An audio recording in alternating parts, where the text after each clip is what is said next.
Good morning, y'all. I hope you all are doing well today. In this video, I'm going to show you how I make these gorgeous little herringbone style and Labradorite beaded pendant and earring set.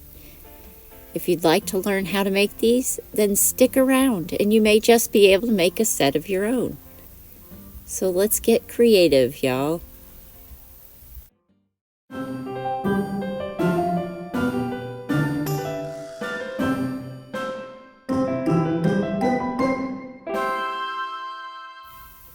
So for this project, we're going to need some materials. We're going to start off with 20 gauge wire cut at 25 centimeters, 2 pieces of 20 gauge wire cut at 20 centimeters, and 2 pieces of 20 gauge wire cut at 4.1 centimeters. We'll also need 6 millimeter Labradorite beads. We'll need 3 of them. You're going to need a chain of some sort. I'm using a 20-inch snake chain for this project. We'll need a pair of flush cutters.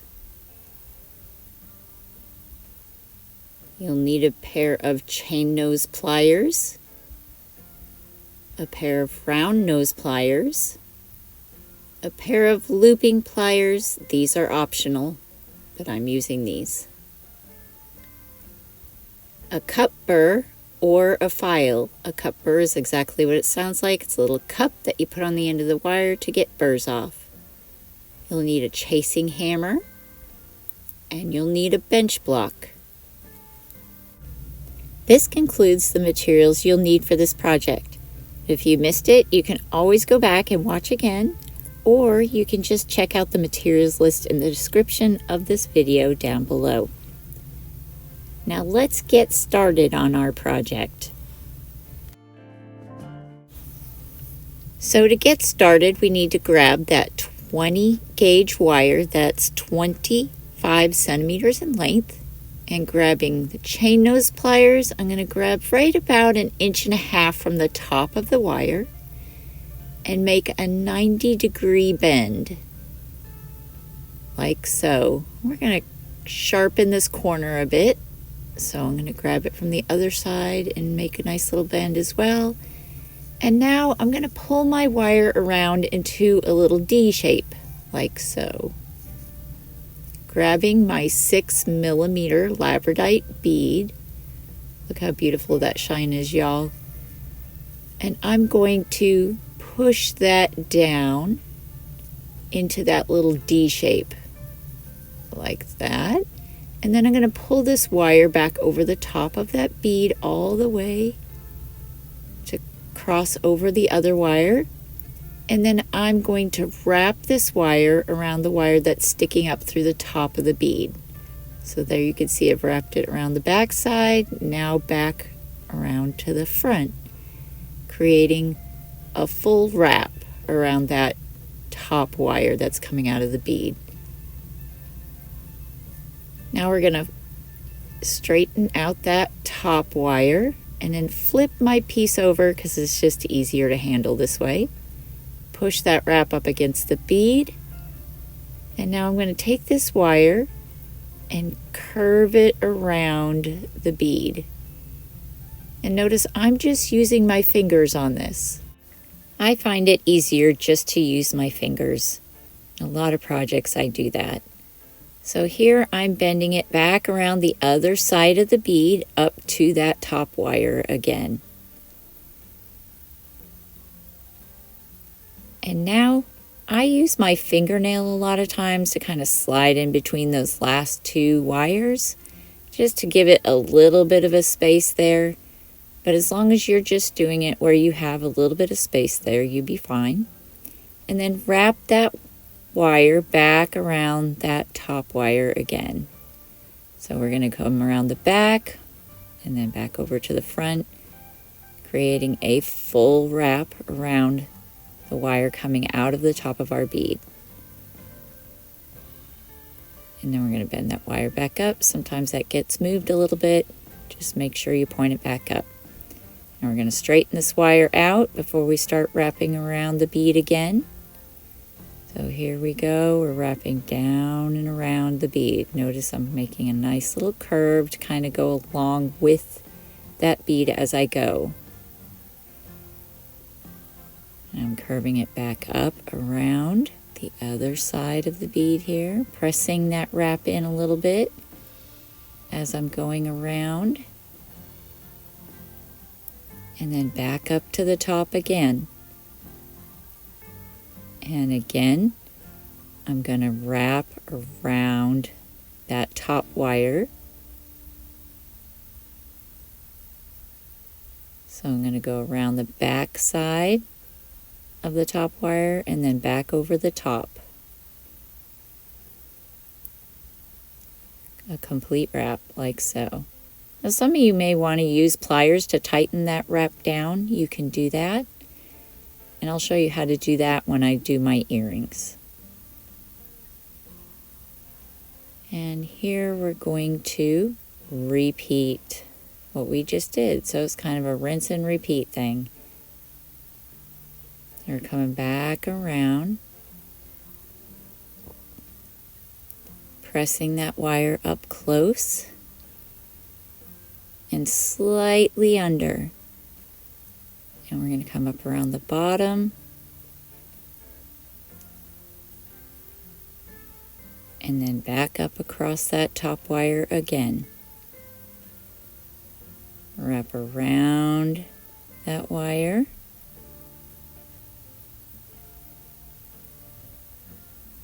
And making sure we're getting that nice and straight there. And here you can see we got 3 wraps going around that bead so far. And we're going to go one last time. So we want to do 4 wraps around our pendant bead. So here you can see I'm going down and around. Now you can pull your wraps in tighter if you like. When I finished this project, I realized I would have rather have done this a little bit tighter so that those bottom wires kind of come back up behind the bead. But you could do it whichever way you like. So here I'm going back around that top wire. And now, instead of going straight out to the side, I'm coming back around the back again. So I'm doing 1.5 wraps around this post to end this wrap around the bead. So there you can see, that's all completed. Now I'm going to grab my flush cutters and I'm just going to snip the end of this wire off at about halfway across the back of the wire that comes out of the bead.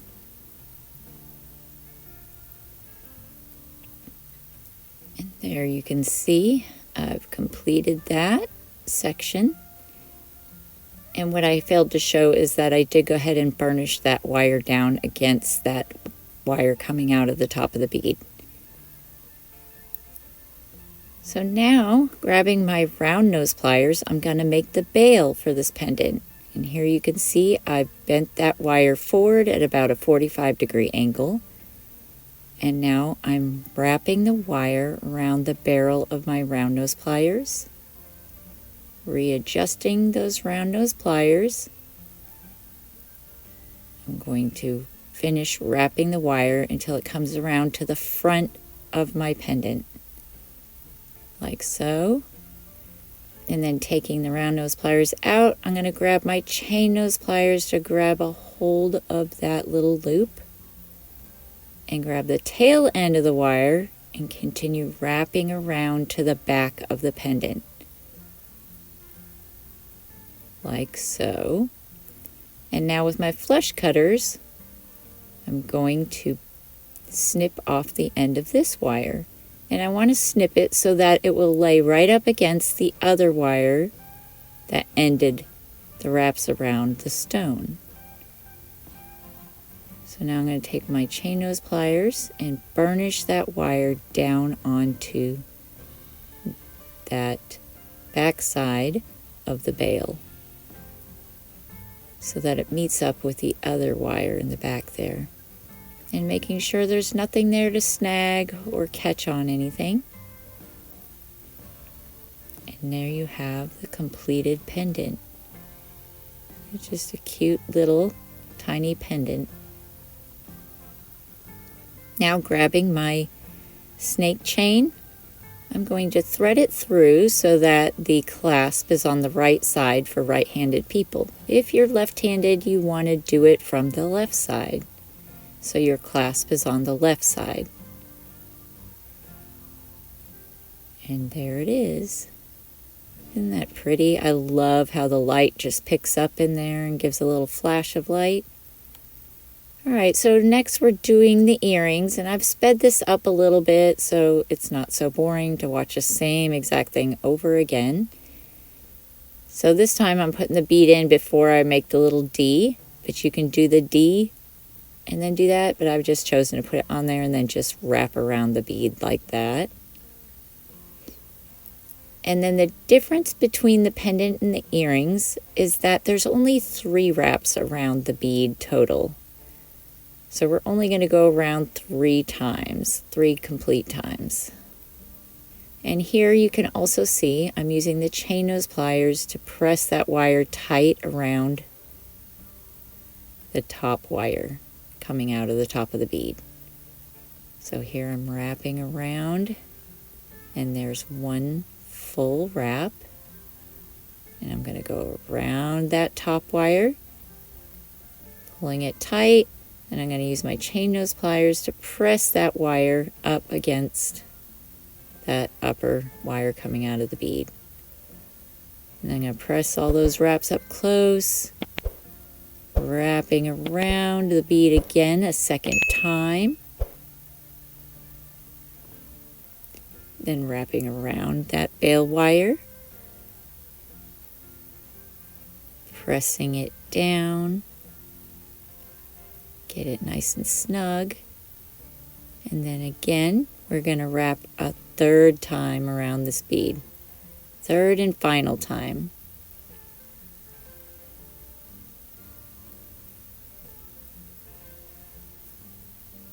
Like so.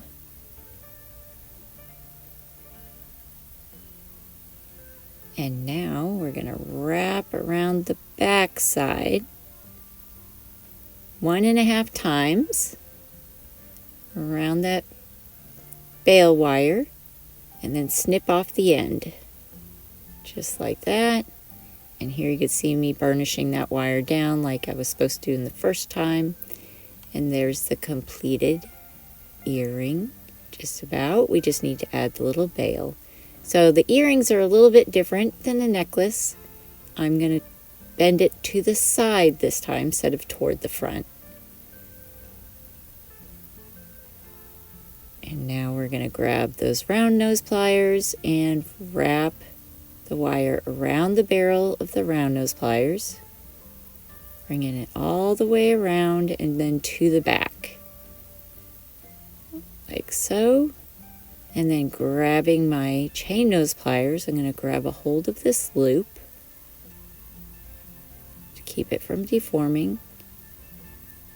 And then I'm going to wrap that wire nice and tight and snug, and then snip off the end of that wire.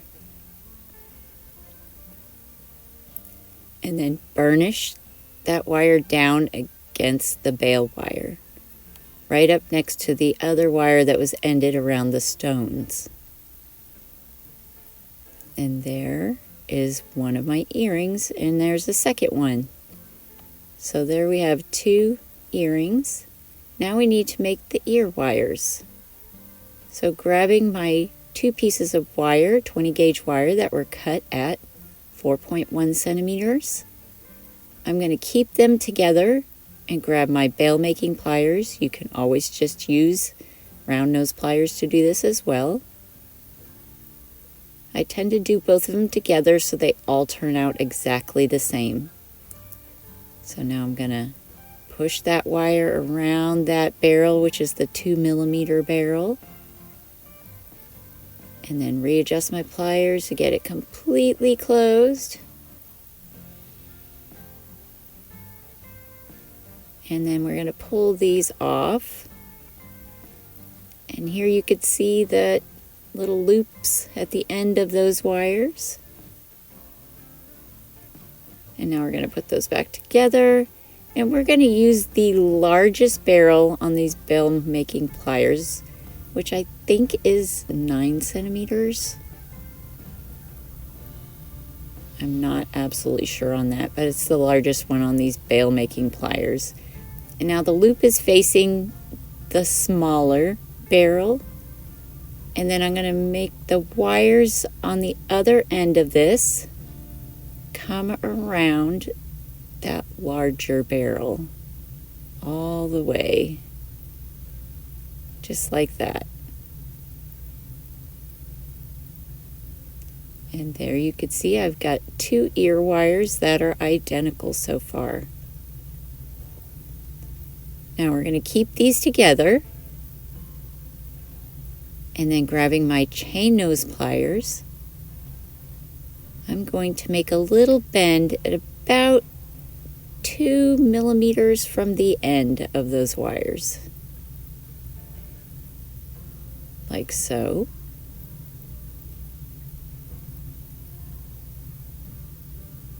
And now I'm going to grab my bench block, and I'm going to hammer the outside edge of these ear wires, the part that shows from the front of the ear. You don't want to do the top part, the part that sits in the ear, or the back part.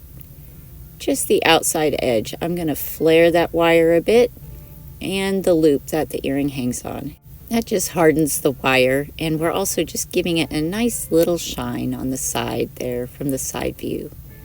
The rest of the earring you don't want to hammer because you want it to be round and not flattened and sharp edges to go into the ear. So we're just doing this on that front side. Now notice that loop has come apart from the hammering, so I'm going to grab my round nose pliers. I'm going to just tighten that back up a little bit, just like that. And there you could see that the side that goes in the ear is still rounded, like we want it to. And now I'm going to grab my cut burr, and I'm going to deburr the end of this wire. If I can hold on to this earring. So see that little cup there? I'm going to put that over the top of my wire, or the end of my wire, and then I'm going to just start twisting it, as well as kind of going around a little bit on the edges there, and just really working to get that burr off of there and making it nice and smooth. And there you can see, hopefully there, that's just nice and deburred. Now I've done both earrings. Now with my chain nose pliers, I'm going to twist that little loop open on the end of my ear wire, and then pop the earring on, and then twist that little loop closed. And there you can see the earring is now attached to the ear wire. And we're going to do the same thing with the second one. Twist that loop open. Whoop, make sure you put it on the right direction. And then twist it back closed. Never pull it out. That will misshape that little loop. Always twist it to the side and then twist it back. Make sure we're all lined up there. And there's the second earring on the ear wire. And look at that beautiful shine on that Labradorite bead. I love Labradorite beads. They're so beautiful. And here's the finished product. Guys, what do you think? I just think they turned out beautifully. Again, I might have just made those wraps a little bit tighter around the bottom, but they're still cute. So here they are outside in a different light, and they take on a different look when they're out in the light outside. So they're a little bit lighter with more of a bright shine in them, or a bright flash, I guess you call that. What did you guys think of this project? Let me know in the comments below. I'd sure appreciate hearing from you. If you enjoyed this video, please don't forget to like and subscribe. And we will see you all again next Thursday.